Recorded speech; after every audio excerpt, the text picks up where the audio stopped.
a little, little. A few, few. A small. Les 5 structures veulent dire petit ou petite, mais n'ont pas du tout la même grammaire ni le même sens. Alors, pour pouvoir les utiliser, voyons leur formule plus simple. Pour les utiliser dans une phrase, vous utilisez a little, little, a few, few, a small, plus le nom.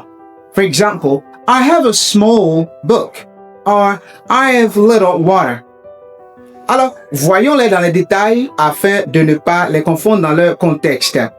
Oui, toutes ces structures sont utilisées pour quantifier des nombres. Ce sont des quantificateurs, l'anglais les appelle quantifiers. Ils sont utilisés pour pouvoir quantifier un nombre de quelque chose. Alors, avec a little, qui signifie un peu, un petit peu, utilisé pour les noms indénombrables, c'est-à-dire ce que l'on ne peut pas compter en à un. Il est utilisé pour des idées abstraites, pour des sentiments ou pour des choses comme du liquide, ce qu'on ne peut pas compter.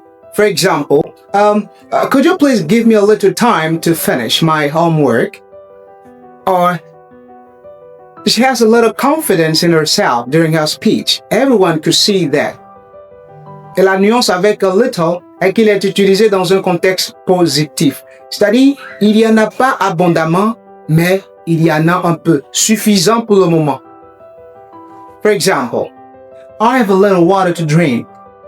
Et maintenant, little, à l'opposé de a little.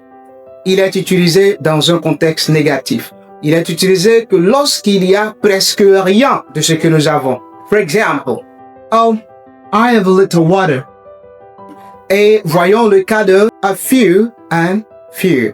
Alors, ici, comme le premier, a few est utilisé pour des contextes ou pour des noms, pour des choses dénombrables, ce que l'on peut compter en à un. For example, I have 2 glasses. On peut les compter, un verre, 2 verres. Alright. Il peut être utilisé aussi pour des idées si l'on donne 2 idées, 3 idées, 4 idées. For example, during her speech, she gave 3 ideas that the public agreed. Pendant son discours, elle a donné 3 idées que le public a acceptées. Et l'opposé de a few, c'est few. Pour des choses dénombrables, mais qui s'emploient dans un contexte négatif comme little.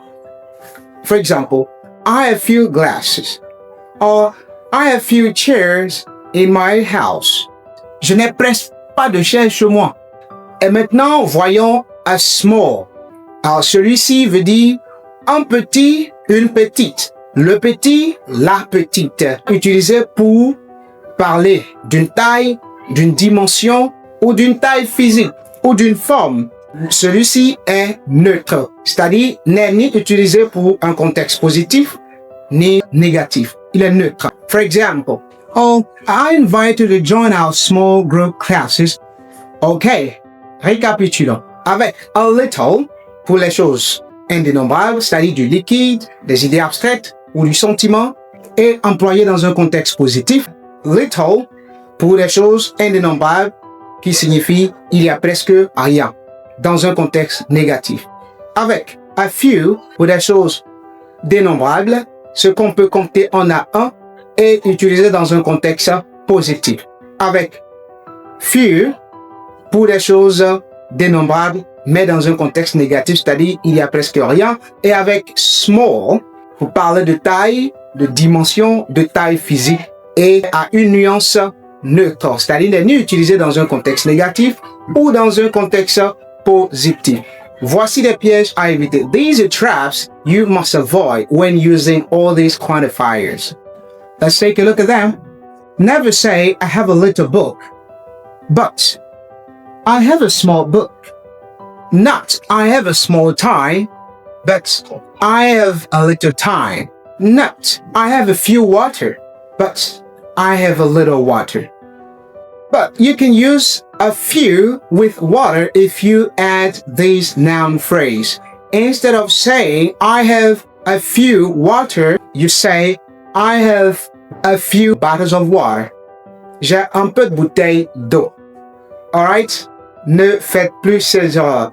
Abonnez-vous à notre page pour ne plus rater de nos vidéos et apprendre encore plus. Et d'ailleurs, nous proposons une formation abordable à tout le monde afin de rehausser votre niveau d'anglais. Your voice in English starts right here. Catch up, guys.